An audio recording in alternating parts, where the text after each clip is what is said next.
Irmãos, a paz do Senhor, que é o professor Bruno, direto do IET-VPM sede, aqui na Catedral dos Corações Ardentes. E hoje estamos aqui com você, da nossa turma de Introdução Bíblica, turma de sábado. Tá? Então, na última aula, nós falamos um pouco sobre os impérios bíblicos. Hoje, vamos falar um pouco sobre contexto religioso e cultural. Você vai pegar a sua apostila, e ela está aqui na página 4, e nós vamos estar falando um pouco sobre contexto religioso e cultural. Lembrando da importância de se entender o Novo Testamento, precisamos entender primeiro o que aconteceu no Novo Testamento. Quais foram os fatos que aconteceram antes do período chamado período do Novo Testamento. Tá? Sabemos que quando Jesus começou a pregar, começou o seu ministério, já existia todo um contexto histórico, político, cultural, social e religioso. E Jesus vai interagir com as pessoas da sua época, vai interagir com os religiosos, vai interagir com os políticos, vai interagir com militares, vai interagir com camponeses, vai interagir com pessoas de várias classes sociais. E o que nós encontramos no Novo Testamento são os diálogos, são as conversas, são os ensinos de Jesus dentro deste tempo, dentro desse contexto da Palestina do século I. Tá? Porém, precisamos entender, como falamos na aula passada, que muitas coisas a Bíblia cita, porém a Bíblia não explica. Tá? Então, vamos ler aqui um texto que se encontra em Lucas capítulo 3, Evangelho de Lucas, capítulo 3, vamos ler apenas 3 versículos. Evangelho de Nosso Senhor Jesus, segundo escreveu Lucas, capítulo 3, diz assim a palavra do Senhor. E no ano 15 do império de Tibério César, sendo Pôncio Pilatos governador da Judéia, Herodes, tetrarca da Galileia, e seu irmão Filipe, tetrarca da Itureia e da província de Traconite, Lisânias, tetrarca de Abilene, sendo Anás e Caifás sumos sacerdotes, veio no deserto a palavra de Deus a João, filho de Zacarias. Então podemos ver que o texto cita o imperador, cita um governador e cita sacerdotes. Porém, não há uma explicação muito clara de como essas funções apareceram. Como é que apareceu o imperador romano? Como é que apareceu o prefeito da Judéia, o governador da Judéia, Pôncio Pilatos?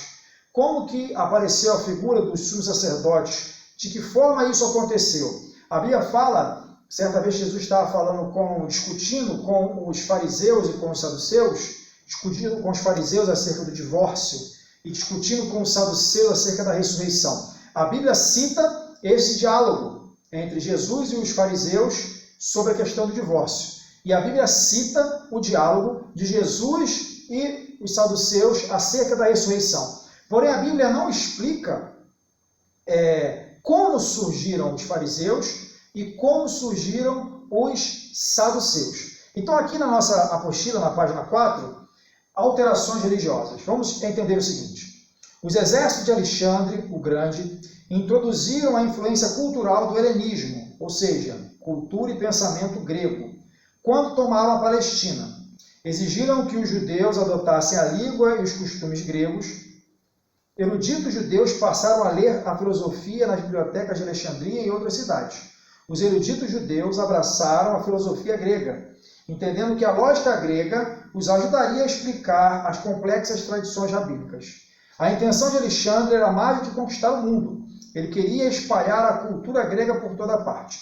O propósito do helenismo era político. Acreditavam que, com uma cultura unificada, seria possível governar o império com culturas e nações diversas. O grego se tornou a língua auxiliar de comunicação do mundo civilizado. Parte da população judaica, muitos líderes religiosos, apoiavam o helenismo. Porém, os judeus comuns resistiam fortemente a essa mudança. Um dos motivos que levaram à profanação do templo por Antíoco Epifânio foi que eles se recusavam a fazer parte da cultura grega. Foi a luta contra o helenismo, ou seja, contra a cultura grega, que era uma luta política, cultural e religiosa, que levou ao surgimento dos principais partidos religiosos do judaísmo, que existiam na época de Jesus. Então, foi a forma com que os líderes judeus reagiram à introdução da cultura grega que criou ou fez surgir os principais partidos religiosos da época de Jesus. Partidos que também podem ser chamados de seitas religiosas. O judaísmo, a religião judaica, não era uma religião uniforme, ou, como alguns acadêmicos estudiosos falam, um bloco monolítico. O que é um bloco monolítico? Bloco monolítico é um bloco com um formato único, sem divisões. Isso é bloco monolítico. É um conjunto, é um bloco sem divisões. O judaísmo não era um bloco uniforme. O judaísmo é uma religião que tinha várias divisões. A essas divisões nós chamamos de partidos religiosos ou chamamos de seitas religiosas. Na época de Jesus e dos apóstolos, antes da queda de Jerusalém, no ano 70 depois de Cristo, nós temos aqui os principais partidos ou seitas religiosas, que são os seguintes: fariseus, saduceus, essênios, zelotes, herodianos e escribas. 1, 2, 3, 4, 5, 6. São os principais partidos, ou seitas, né, no sentido de grupos. Tá? Quando falamos de seita, não falamos no sentido pejorativo, ruim, mas no sentido de grupos. Então, como é que funcionava? Primeiro ponto, vamos discutir os dois grupos mais importantes e que mais debatiam com Jesus, os fariseus e os saduceus. Qual é a origem dos fariseus? Os fariseus eram líderes populares e eram pessoas que pertenciam à classe média da religião judaica e de Israel. Assim nos diz a nossa apostila aqui. À medida que o helenismo invadia a vida religiosa, as pessoas se perguntavam como a lei de Deus se aplicava à nova realidade. Os fariseus, então, tomaram a responsabilidade de aplicar a lei de Deus à nova realidade, lançando mão das escrituras e interpretando seus ensinos. Os fariseus vêm do antigo partido Hassidim, da época de João Hircano, tá? Que é a época do domínio dos macabeus, que nós falamos na aula passada. Eram mestres na interpretação das tradições dos rabinos. Quase todos procediam de famílias de artífices e mercadores de classe média. Segundo Flávio Joséfo, viviam um padrão de vida simples e não faziam nenhuma concessão ao luxo. Tinham uma poderosa influência sobre as massas camponesas, visto que o povo confiava neles, eles ocupavam altos cargos no governo, incluindo no Sinédrio, que era o Supremo Tribunal Judaico. Joséfo declara que na época de Jesus havia cerca de 6.000 fariseus e ensinavam a vida após a morte, na crença em anjos e em outros espíritos. Os fariseus acreditavam na ressurreição, na vida após a morte, na existência dos anjos e dos espíritos. Perceba que os fariseus, eles eram um grupo muito ligado às classes trabalhadoras. Né? Eles eram das classes comerciantes, das classes médias, eram pessoas que procuravam aplicar a lei à nova realidade e eram mestres na interpretação das tradições. Então, os judeus eram um partido religioso muito ligado a interpretações das tradições dos rabinos. Como é que os rabinos interpretavam a lei? Os judeus eram esses especialistas na interpretação da tradição. E os fariseus estavam muito vinculados a normas e regras que foram criadas pelos rabinos. A Bíblia Sagrada, o Antigo Testamento, existem 10 mandamentos. A lei tem 10 principais mandamentos. A lei também continha e contém mandamentos sobre leis alimentares, mandamentos sobre questões civis. Porém, na época de Jesus, além dos 10 mandamentos da lei, das questões alimentares, das questões civis e das questões de guarda de dias especiais, como sábado, como festa do Pentecostes, festa das cabanas, dos tabernáculos, nós temos aí um acréscimo de mais ou menos 603 preceitos.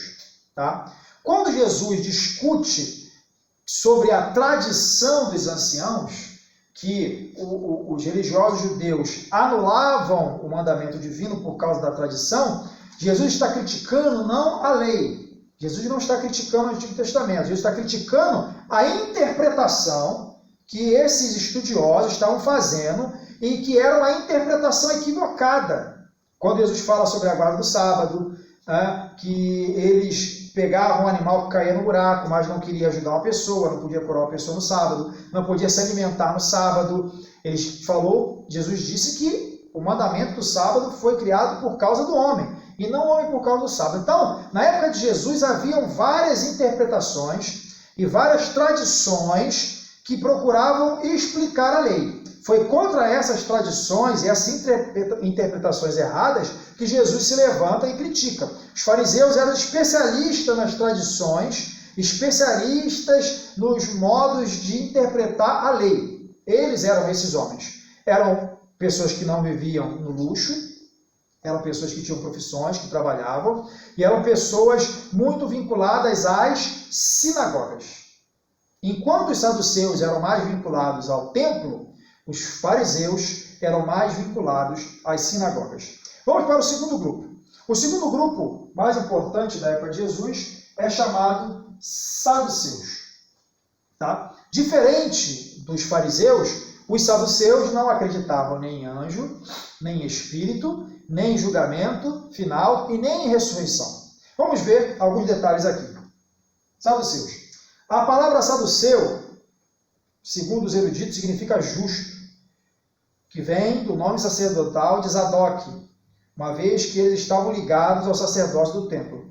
Consistiam em sacerdotes ricos, amigos da aristocracia, só aceitavam como autoridade os 5 livros da lei de Moisés, de Gênesis a Deuteronômio, exerciam domínio político e apoiavam o helenismo, a cultura grega. Também contribuíam com os romanos. O centro do poder dos saduceus era o templo. Eles gostavam de debater questões teológicas e filosóficas. Suas ideias não atraíam as massas. Adotaram as crenças do filósofo grego Epicuro, segundo o qual a alma morre com o corpo. Ensinavam que cada pessoa é senhora do seu destino. Eles acreditavam na liberdade total da vontade humana, sem influência de Deus, e rejeitavam as interpretações tradicionais da lei. Então, os saduceus eram o grupo oposto ao grupo dos fariseus.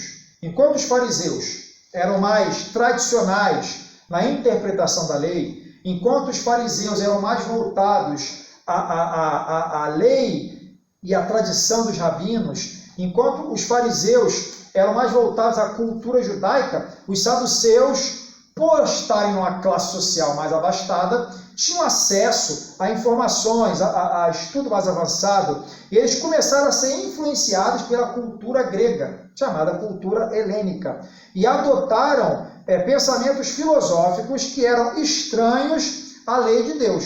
Perceba que esse é o motivo dos fariseus não acreditarem nem em anjo nem em espírito. Aquela história, aquele fato que ocorre dos saduceus falarem para Jesus: houve um de nossos irmãos que se casou e não teve filhos e morreu, e a lei diz que o irmão tem que assumir a responsabilidade, e morreu também o segundo até o sétimo. Na ressurreição, quando ele voltar, e a mulher também, sendo que nenhum deles teve filho, quem vai ser o marido? Ou seja, eles construíram uma história. Essa história que eles contam a Jesus não é uma história real, é uma história fictícia. Eles estão tentando colocar jogar Jesus contra a lei, porque a lei dizia que tinha que se casar com a viúva se o irmão morresse e não deixasse herdeiro. O irmão mais velho teria que assumir essa responsabilidade, o solteiro.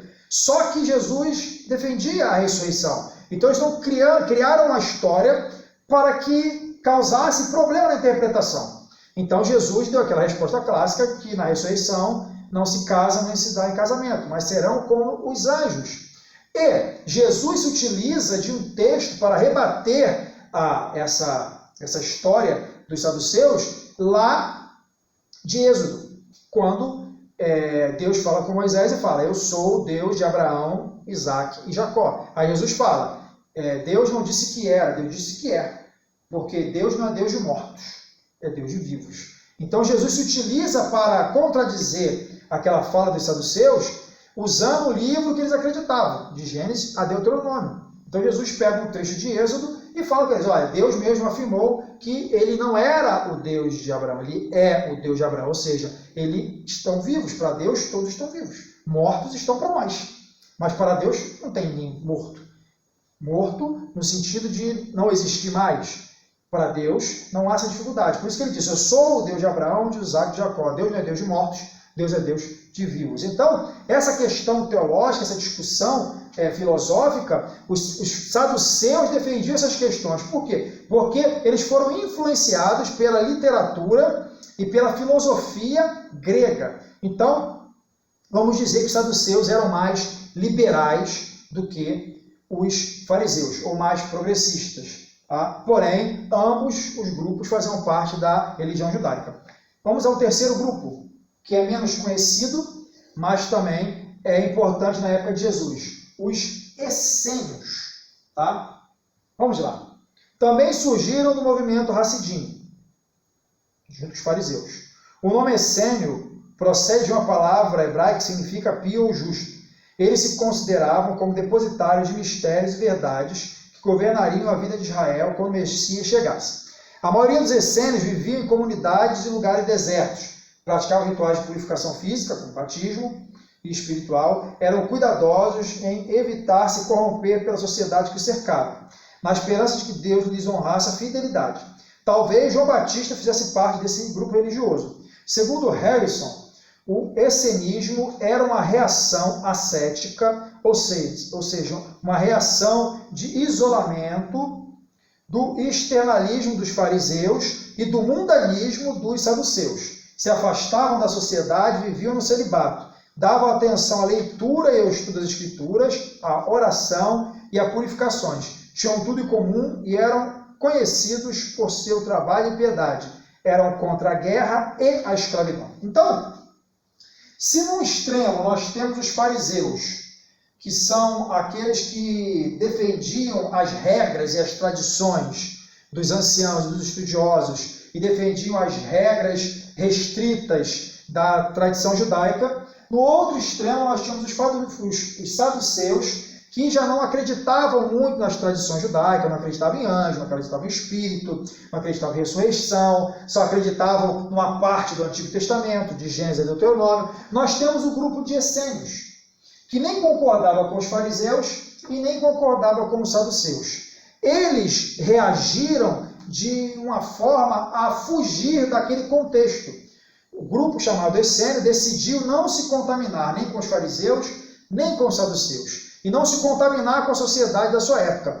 Hoje em dia nós temos isso um pouco acontecendo em alguns grupos cristãos, de alguns irmãos que dizem que precisam se isolar, precisam ficar isolados numa cabana, num monte, ou precisam se isolar da sociedade. Isso nada mais é que o pensamento essênio, de que o contato ou a convivência com a sociedade ou com a religião os vai contaminar. Então, a reação dos essênios foi se isolar nos desertos, nas cavernas. Tá? Os essênios tinham a prática de batismo, os essênios tinham a prática de oração, prática de jejum, tá? Eles eram celibatários. Alguns estudiosos defendem que João Batista ou era essênio ou adotou um modo de vida parecido com os essênios. Porque João Batista não se tem registro de ter filhos, João Batista não se tem registro de ter esposa, João Batista vivia no deserto, vivia isolado, tinha uma dieta restrita, mel, gafanhoto, era alguém que praticava cerimônia de purificação, que nós chamamos de batismo, tá? E também que convocava as pessoas ao arrependimento e a práticas justas. Então, o grupo dos essênios era um grupo que não estava ligado nem às sinagogas e não estava ligado nem ao templo. Enquanto os saduceus estavam vinculados ao templo, ao sacerdócio, enquanto os fariseus estavam vinculados à sinagoga e à interpretação da tradição, os essênios se isolaram para ter uma vida ascética, uma vida que abria mão dos prazeres, vamos dizer assim, prazeres no bom sentido, como comida, como roupas, como casas, como propriedades, abriam mão disso tudo para ter uma vida reservada, separada, isolada, para que pudessem estar purificados e ter uma recompensa divina, ok? Vamos aqui para o próximo grupo, também pouco citado, mas um grupo importante da época de Jesus, os zelotes. Se os fariseus estavam ligados à tradição e os costumes judaicos, se os saduceus estavam ligados à filosofia grega, se os essênios procuravam se isolar, os zelotes eram um grupo religioso dentro do judaísmo que eram os extremistas, tá? Aqueles que buscavam implantar a sua filosofia pela força, pela guerra. Diz assim, os zelotes eram um partido nacionalista que se opunha violentamente à ocupação romana e que se utilizavam de assassinatos e de revoltas para conseguir os seus objetivos. Talvez Barrabás fizesse parte desse movimento. Um dos discípulos de Jesus, Simão Zelote, pertenceu a esse partido. Então, os zelotes eram um partido dentro do judaísmo que pregava a revolução armada, o derramamento de sangue, o convencimento por meio da força e da violência, porque eles acreditavam que essa seria a única forma de implantar o reino de Deus. Os zelotes aguardavam o Messias conquistador, o Messias guerreiro, o Messias com um exército, com espadas, com lanças, com flechas, que iria dizimar, derrotar, massacrar os seus inimigos e implantar o reino na terra. Essa era a visão zelote. E para cumprir esta visão, eles se utilizavam desses artifícios de violência, de assassinato, tá? Então vemos na Bíblia que Barrabás talvez tenha sido condenado a Bíblia diz que ele foi condenado por causa de uma sedição, de uma revolta, de um motim e de um homicídio. E o Simão Zelote era um discípulo que foi convertido a Jesus, que fazia parte desse partido. Vamos aqui agora para o penúltimo grupo, que é chamado o grupo dos herodianos. O grupo dos herodianos não era bem um grupo religioso.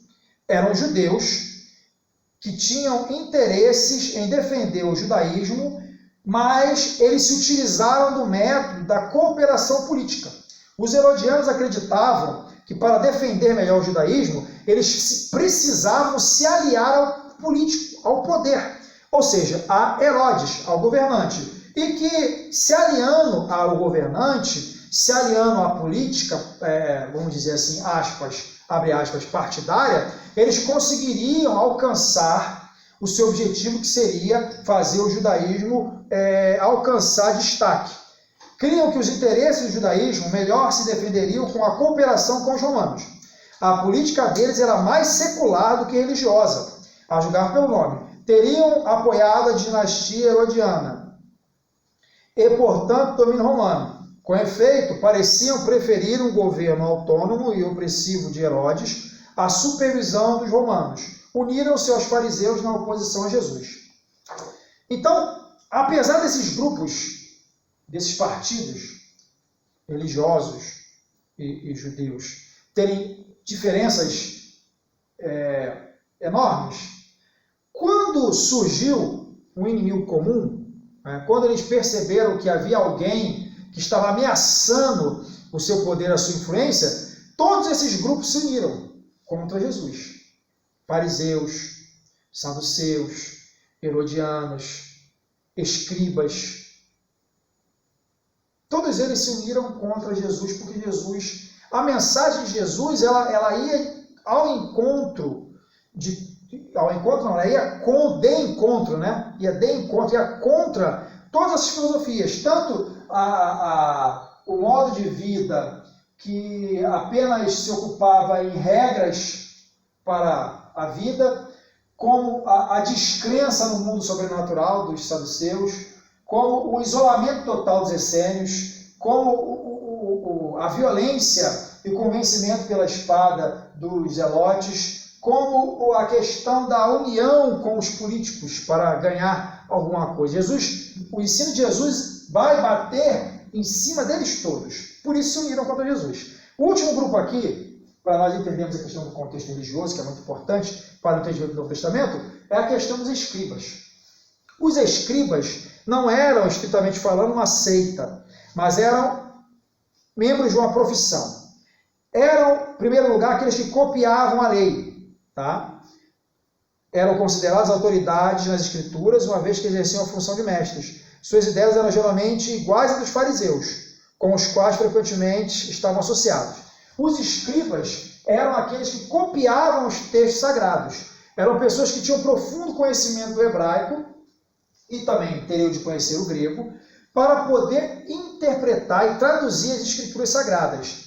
Eles eram profissionais da lei, né? Eles é que faziam as traduções, eles que ajudavam na interpretação da lei, eles que eram mestres no ensino.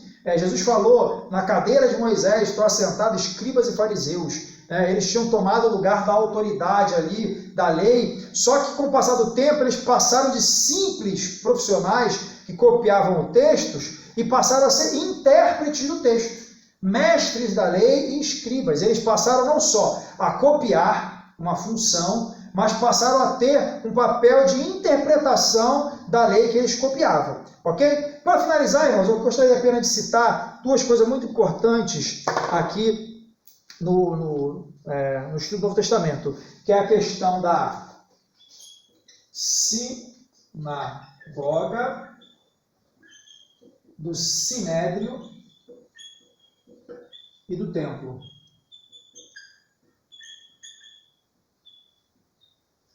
Se nós quisermos entender vários acontecimentos do Novo Testamento, precisamos entender estas três instituições aqui do judaísmo.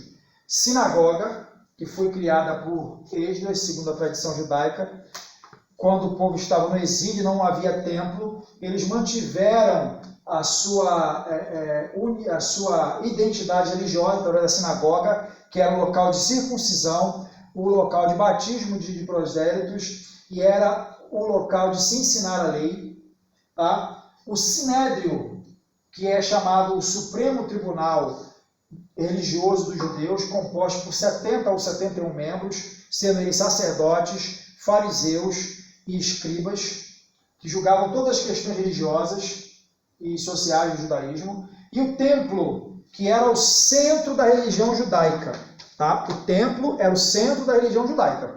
Essas três instituições, sinagoga, sinédrio e templo, na época de Jesus e na época de Paulo, e antes da destruição de Jerusalém no ano 70, são três importantes instituições que nós temos de estudar e entender para compreender os escritos do Novo Testamento. Senão, nós vamos ter dificuldades para entender como funcionava, quais eram as regras, quais eram os padrões, por que Jesus, por que Paulo, eles às vezes falavam contra certos hábitos. Se você não entender o que é uma sinagoga, o que é o sinédrio, o que é o templo, você vai ter dificuldades. E assim, meus irmãos, nós encerramos este período sobre a introdução bíblica, no nosso caso aqui falando um pouco sobre a introdução ao Novo Testamento, de uma forma histórica e cultural. Espero que você esteja bem, a sua família, Deus abençoe você, em nome de Jesus.